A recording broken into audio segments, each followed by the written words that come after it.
5 seconds to go.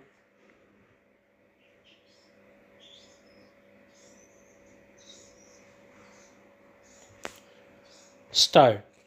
I strayed into politics by an accident, but I have been a lifelong student of politics and I have always believed that politics is a purposeful instrument of social, political, and economic change. Politics which departs from that path and becomes a servant of narrow, parochial, silly things loses its wider societal role. We are today debating a great national tragedy, a great human tragedy. This is not an issue which should divide this House. This is not an issue where partisan politics should have an upper hand in analyzing those traumatic events of 1984, the death of a prime minister, a revered and beloved leader of our country, in her own courtyards by two bodyguards, and this whole mass tragedy that befell Delhi and other cities. Our collective effort has to be to find pathways where we ensure that such tragedies, whether in Delhi or Gujarat, never again take place in our country. Therefore, I am not standing before this House to score any partisan points. What happened in 1984 was a grim national tragedy and it brought us all to shame. Both the assassination of Srimati Indira Gandhi and subsequent events leading to anti Sikh riots and all those ghastly happenings should have never happened. They are blots on our national conscience. On this, there is no difference of opinion on any side. But the question arises, where do we go from here? 21 years have passed. More than one political party has been in power, and yet the feeling persists that somehow the truth has not come out and justice has not prevailed. Therefore, it is our collective responsibility to find ways and means where we could accelerate the processes which would give out people a feeling that they do appreciate justice in this massive state of India. I wish the debate had taken that tone, but the debate has been on narrow partisan lines, and I respectfully say to the House that does not serve its purpose. The Sikhs are a very proud community. They have a glorious past. Our Gurus have bequeathed to us a living philosophy which is more relevant today than it ever was. That the Sikhs have made a phenomenal contribution to our freedom struggle is also known. Anybody who goes to Port Blair would find how many people who were sent to the gallows. Came the partition, the Sikh community suffered the most.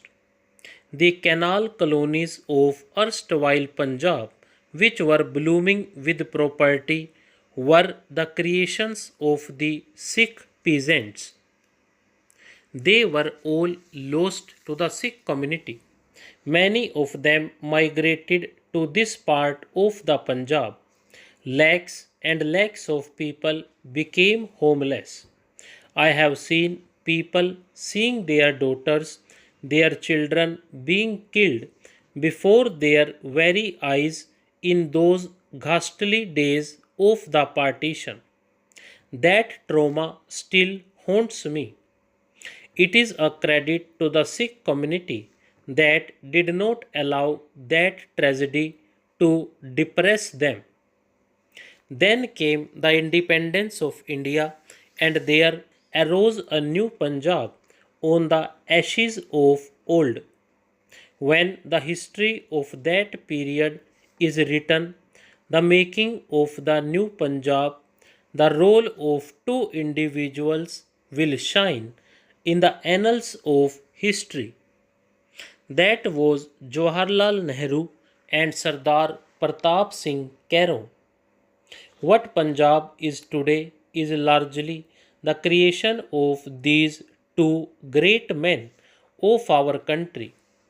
I do not want to score debating points against my friends in the Akali Dal, and I say to them with all respect, while they were all agitating to divide Punjab, the Punjab government, inspired by Jawaharlal Nehru and with people like Sardar Pratap Singh Cairo at their help, wrote a glorious chapter in the history of Punjab.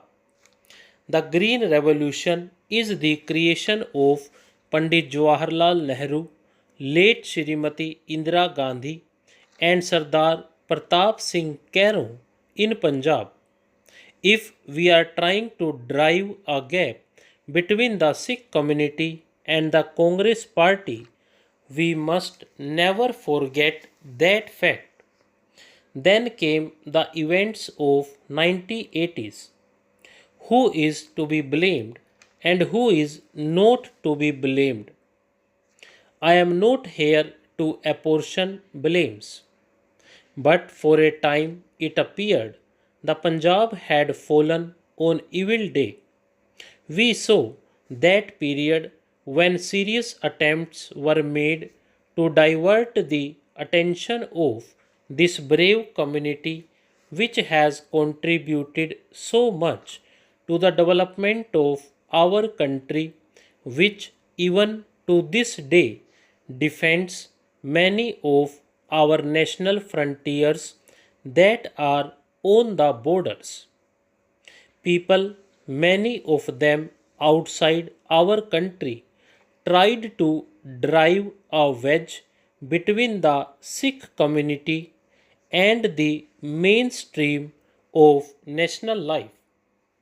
The terrorist elements, aided and abetted by forces from abroad, sought to disrupt our unity, our polity, our society, and whatever we say or do in this house or outside, I think it would be a sin against our nationhood if we try to sow the seeds of discontent among the youths of Punjab.